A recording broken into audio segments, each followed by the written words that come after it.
Hey all, Tom Moran here from Tom's the Big Spider. So today what we're going to do is move my young juvenile cyaneopubescens, or GBB, into her adult enclosure. But before we get into that, I have a couple things I have to address. So first and foremost, I've been covering the GBB for many years now. One of the first things I ever raised up was the GBB. Back in the day, I used to keep mine purely terrestrially in more shallow containers. However, I realized that they do better when given some space. So we've talked about over the years, and I'm going to use the word that's going to aggravate a lot of people, but I honestly don't care right now, the fact that GBBs are sometimes considered to be semi-arboreal. Now, to appease folks out there that seem to disagree with that statement, we've used the term terrestrial plus. What we're kind of moving into now is opportunistically arboreal, and I'm going to explain what that means. So anyway, every once in a while I pop up on Facebook, and recently I saw somebody get absolutely lambasted by another keeper who was criticizing the fact that they were giving their GBB some height in the container. His comment was something along the lines of, good luck, you're going to end up with a dead GBB because they're not arboreal, which drove me absolutely nuts, because I've been saying for quite some time now that we have evidence that in the wild, depending on where they are, which region they come from, these are spiders that can be found up off the ground anywhere from 4 to 5 feet. So that's important to note, because when people say, well, where is your proof? Here's our proof. Let's take a look at this thread on Arachnoboards. So here we are on the thread. I would like to point out, this is Chromatopelma cyaneopubescens Lifestyle. It ain't that easy. Post by my friend Karu Kernick, who I had corresponded with about this topic before in the past. Now, what he points out is that most folks who talk about the GBB being exclusively terrestrial will point out that Rick West did a documentary that appeared on Animal Planet way back in the day, and he said that they found them only on the ground. In fact, when people talk about them being only terrestrial, they point to the fact that he said, nope, they're a terrestrial spider. However, what he also points out in here is that this isn't the whole story, because Peter Klaas, during a field trip in 1998 with Venezuelan biologist Jorge Gonzalez, actually observed C. cyaneopubescens up about 5 feet above the ground in trees. So they looked out during the day and they didn't find any on the ground, but then when they looked in the trees, they found them hiding there. That is incredibly important. They also added that they found that it was dry during the day, but at night, a moist breeze came in from the sea that left dew on everything so they could drink from the webbing. And in case you think I'm full of it, they always say a picture is worth 1,000 words.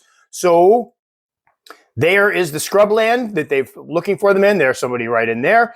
There is the photographer stooped over looking into a tree that's probably about 4 or 5 feet off the ground.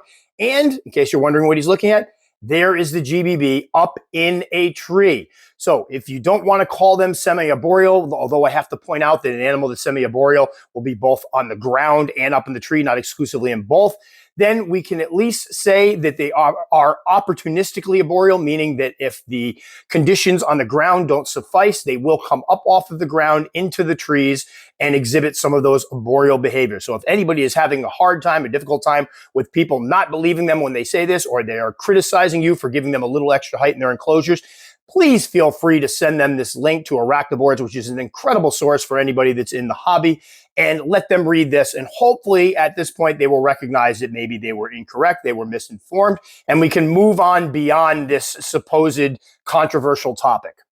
So now that we've got that out of the way, hopefully we can go ahead, do this rehousing. People will understand where I'm coming from. I'm going to explain a little bit more at the end of this video what I think is a good height for them. Personally, I like the 12 by 12 by 12 cubes or 30 centimeter cubes. I think those work perfectly. They give them a little extra height, some space. However, you could go longer. One of the things they found out in this paper is the fact that they will roam a little bit from their nest during the daytime. So that's something to take note of. And obviously you can go a bit higher, because I know many folks that keep theirs higher. And I do want to bring up, and I'm going to also address this in the video at the same time, that in all the years of doing this and all the people I've known that have given their GBBs a little extra height, I've yet to hear of somebody's falling and dying. It just hasn't happened. So if you went crazy high in a glass enclosure, would be possibly dangerous to the spider? Of course. And nobody's telling you to keep them full arboreal. However, giving them some extra height, as long as you put in some stuff for them to climb on, you'll see what I do in a minute, is no problem whatsoever. So I had to address that, and I do implore people. I'm going to put the link to that article again in the description of the video. Probably I might even put a comment and pin it so people can easily find this article. So if it comes up again, instead of just going, well, I've heard, you can show them the article that very beautifully explains the situation and why this came to be. One guy saw them living on the ground. One guy saw them living in trees. The guy saw them living on the ground, said, nope, they're terrestrials. The guy saw them living in trees, said, hey, they're arboreal. You can see how it's not that simple. So hopefully that helped out clarify that situation. Enough of me talking. Let's take a look at my female GBB and get her into that new enclosure. All right, this is our first rehousing video in quite some time. I was off for the summer. Billy has to work, so I did a lot of these videos by myself, but Billy is back on the camera, so the camera should be better. Now, what we're going to do here, I normally don't do these, but we're talking a lot about the setup of the cyaneopubescens or cyaneopubescens, and I want to show how I go about setting mine up so that there's no confusion, because there's a lot of arguing over this one, and it's getting kind of ridiculous. I think a lot of the loudest voices are the ones that are honestly the most uneducated on the topic, which is a shame, because I hear people getting shot down when they set up their spiders by people that just don't know any better. So what we have here is one of the tarantula cribs cubes. I will obviously put a link to these. This one was sent to me by them to try out, and I think it's beautiful. Normally what I've used in the past for my other two cyaneopubescens were the Exoterra minis. They're 12 by 12 by 12 or 30 centimeters cube. These are also 12 by 12 by 12 or 30 centimeters cube. I was going to use the Exoterra because it's what I used in the past. However, figured what the heck, we'll use this one. I do like the fact that it has one of these background plates here to help cover up, give the spider some privacy, which will be nice because we want the spider to settle in more quickly. Just like the Exoterras, it has the door that opens in the front, and you can take the top off, so it gives me some space to work. Now, what I'm going to do now is set this up for a GBB. We are going to give it extra height. So I want to make it very clear that folks that are reading these are terrestrial. They are what we will call opportunistically arboreal, meaning, as you've seen by the introduction of this, they will come up off the ground depending on the area they're at. So yes, some are found in crevices on the ground, and we're going to give it an opportunity if it wants to burrow and create something on the ground to do so. However, a lot of them like to come up off the ground. They've been found in trees up to 5 feet off the ground. We're not going to set up a full arboreal and give it a tree and have it go all the way up here. However, we are going to give it some height so that it can come up off the ground and web. My other two females were absolutely nuts. I kept them terrestrially in, Billy just wants to go right over there, one of those Sterilite containers like that. And they webbed the whole thing up. And as soon as I opened up the enclosures, they were nuts. They did not feel secure. They did not like it. I moved my first one into a 12 by 12 by 12, and I'll put a little video up of it. I actually tried to do a naturalistic enclosure with some plants. They ended up killing the plants with the webbing. But anyway, she had ended up basically webbing the whole thing up, and she was calm as can be after that. So I put my other one into it, same thing. So most of them do appreciate, almost like the P. murinus or the OBTs, they prefer some height so that they can have a choice of what to do. If you give them room between the keeper and the spider, they're going to be much more calm. So what we're going to do now is set this one up here. Now, I've already kind of laid this. I was actually going to do this. Normally, I don't do these on video because they can be kind of tedious for me and for Billy holding the camera. But I do want to show folks what we're going to do is basically we're going to fill this thing up, give it many opportunities of places to hide, what to do, and then make sure that it's safe. Because I do think, are they true arboreals? No, nobody's arguing that. But will they come up off the ground? Yes. What they don't have in nature, though, is glass and acrylic. It seems like from what I've seen, they cling to this pretty well, but they're not going to be quite as adroit as a true arboreal. So we want to make sure we don't give them too much height. But I do want to point out one fact. In all the years doing this, I have yet to hear of somebody setting up a GBB in a taller enclosure that their spider has fallen and died or injured itself. So I want to make that very clear. Conversely, for folks that handle their tarantulas, and again, that's your choice, I have heard of many, many, many instances of people harming their spiders by handling them. So it's kind of funny because I had somebody come to me once and they were complaining about me giving extra height to the GBB, but then later on they were talking about how they held theirs. Not quite sure. Risk versus reward there. I don't think the risk is worth it, but again, to each your own. So what we're going to do, I think what we're going to do is put this plant over here in the corner, and what this is going to create, hopefully, is a place for it to hide behind the plant. And something to web to. And the substrate mix in here is my normal substrate mix. It's cocoa fiber with peat with some vermiculite. It is dry.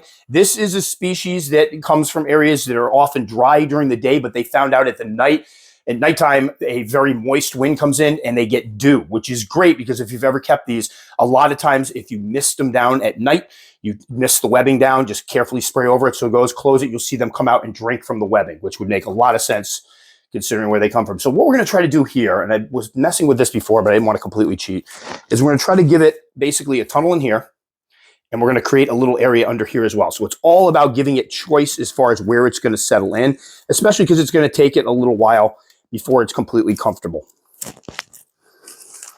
Here we go. Kind of squish my plant. Luckily it's fake. All right, so let's put that in there. So now what we have is we have a place it can go in here. It can go behind here. It can go behind the plant. I got a funny feeling it's going to end up somewhere in here, but I always like to go back sometimes with the videos. And after the rehousing, we did this a while back. We looked at some of the spiders I rehoused. We looked at what I said I thought they would do, and then we see if they actually do it. Now, what I have here, we have a grapevine in our backyard, and every winter we come out, we cut pieces off of it, we dry it out in the basement. I would not use this grapevine for a moist enclosure. I want to make that very clear. It will probably mold.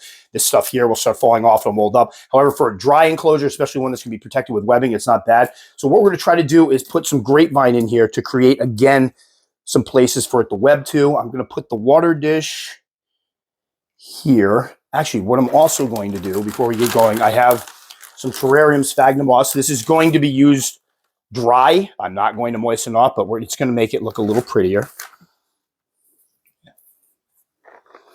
How's your hand holding up? It's been a while.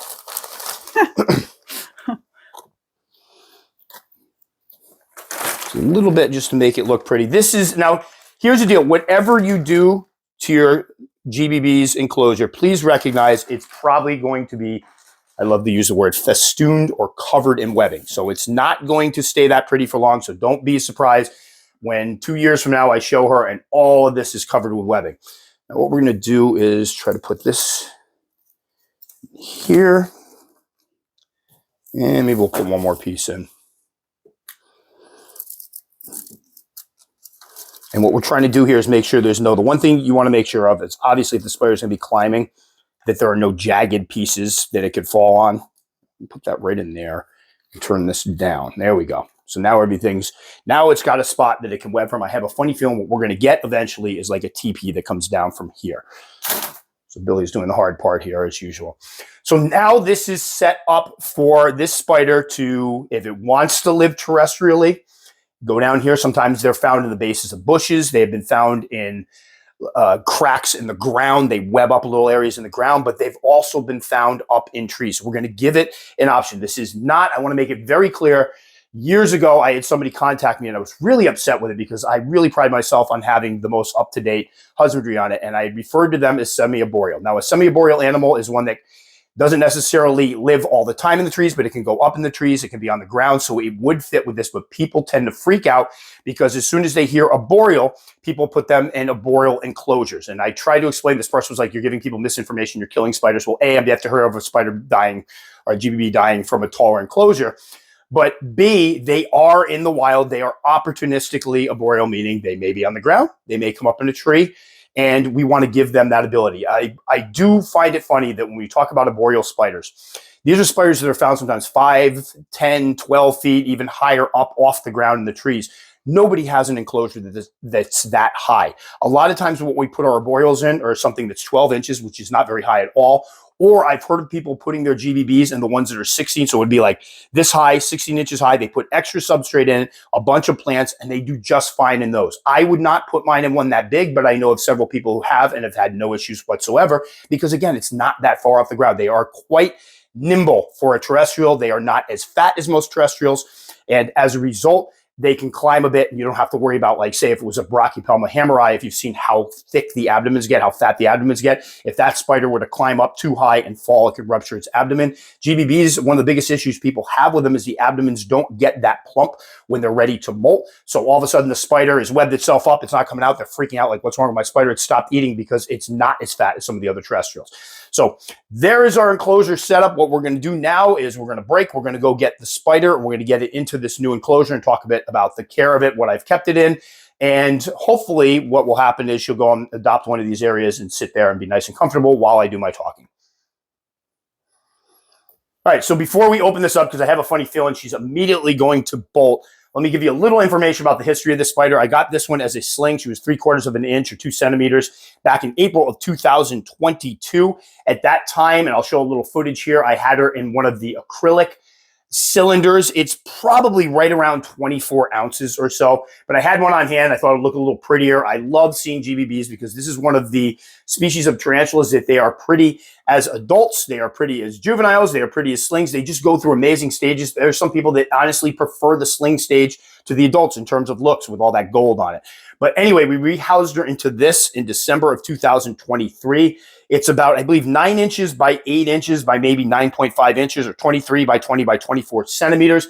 Unfortunately, I picked this up to try it out a couple years back. And as soon as I went, oh, this is fantastic for some juvenile spiders, they stopped selling them, which is the story of my life when it comes to the found enclosures that I get online, often on Amazon or Walmart or Target. So unfortunately, I've not been able to get another one, but if you find something around that size, I'm sure another company makes it. It'd be something to check out. And at that time, we did talk about the fact, as you can see, if Billy just brings the camera down here, there is some decent space in here for the spider. We did put in some grapevines. We put in some cork bark. We gave it a choice what to do. And as you can see, all right, here we go. We're going to open this up carefully. Easy. There we go. As you can see, she webbed up the snot out of this. And the nice thing is, although she is obviously quite skittish, she can bolt and hide when needed, which is what you want. And I've found that with skittish, potentially defensive spiders, if you give them a route in terms of where to escape to when they are disturbed, they would much rather bolt and hide. If this were the first two that I kept in more terrestrial enclosures, at this point, she would be running around kicking hairs everywhere, which she's probably going to do in a minute when we try to get her out of here because she's going to go nuts. I'm almost sure of it. So as you can see, all that thick webbing, just gorgeous. Is it still working? Okay, good. So I had to double check, make sure the thing was working. I've been looking at it. All right. So now what we are going to do is try to get her from point A to point B, which is going to be the fun part of this, because, and fun in quotes, because again, I think she's going to be a little bit kooky. And I don't blame her. She's been in here now for what, 2 years? December 2023? Not even 2 years, right? She grew quick. All right. The other thing I want to talk about before we get going, not that I'm stalling, but I'm stalling. The webbing. What I like to do with my heavily webbing species, and if it's possible, I'm going to do it here, which is why I left a little divot, is I like to take out some of the old webbing and put it into the new enclosure. Years ago, and it's not just me, I can't even claim this completely, I've talked to others who thought the same thing, that I came up with the idea that if you put some of the old webbing in, they will recognize it. It'll help them settle in more quickly, especially for the webbers that will use that a lot of times. If I put some webbing in here to start webbing from there, I feel like it helps them settle in more quickly. I've heard from others that say the same, so if possible, I try to do it. All right, I'm going to stop stalling. There's no, she's going to scoot right in there. I'm going to have to pull this out. Watch. Oh.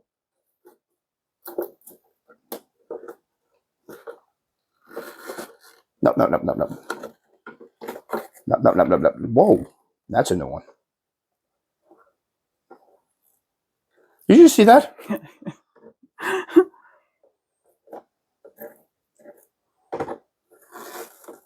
Go.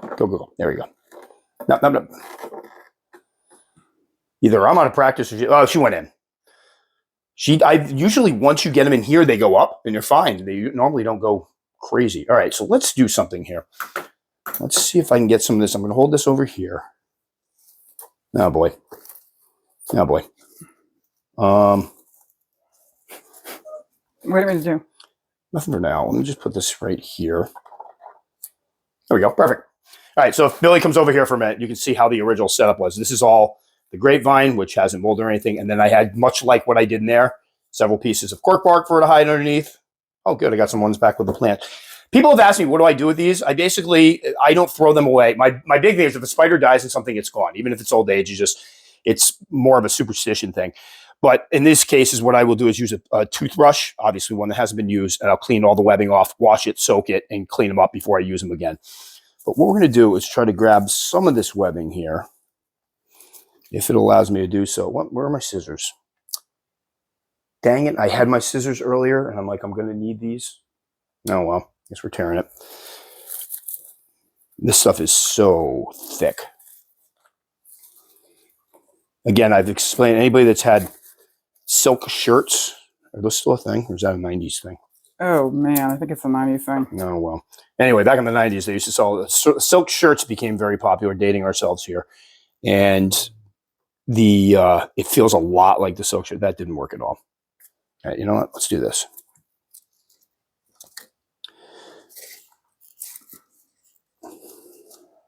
Not exactly what I was going for, but it'll work. Nope.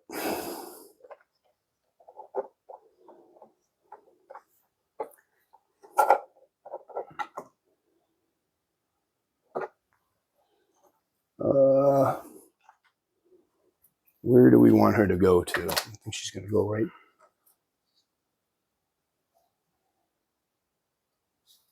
You didn't want to come in here, and now you don't want to come out.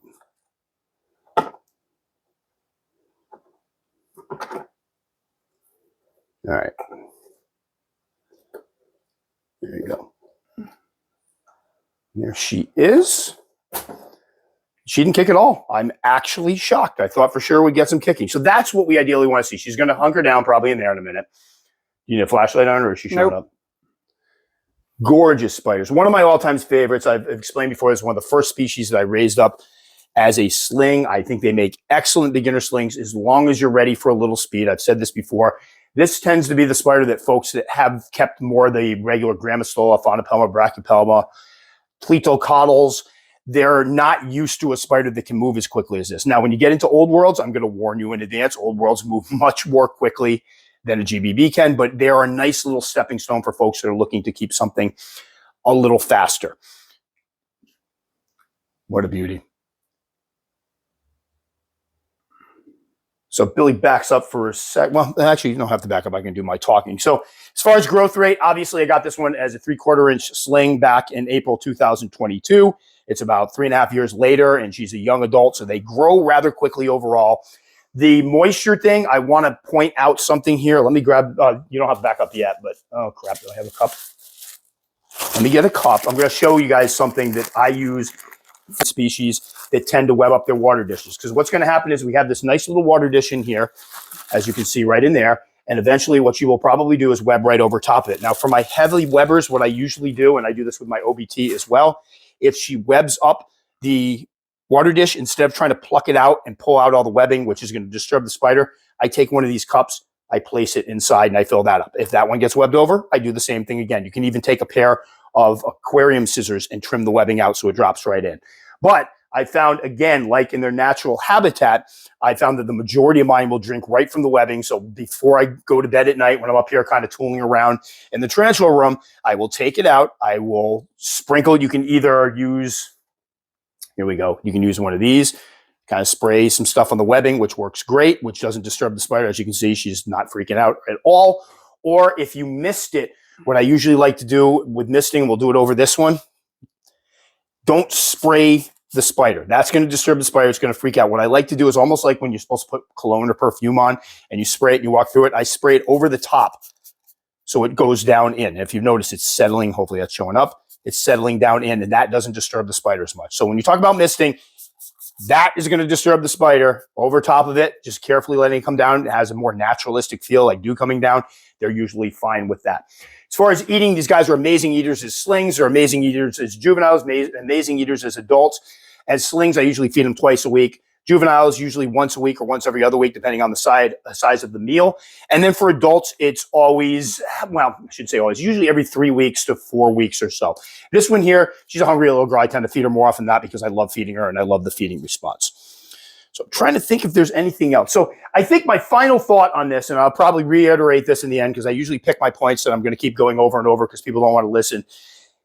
If you find somebody online that's yelling at you because you gave it some height, please point them to this video. I'm also going to give you a link to that Arachnoboards thread that really explains this very well, why there's misinformation out there.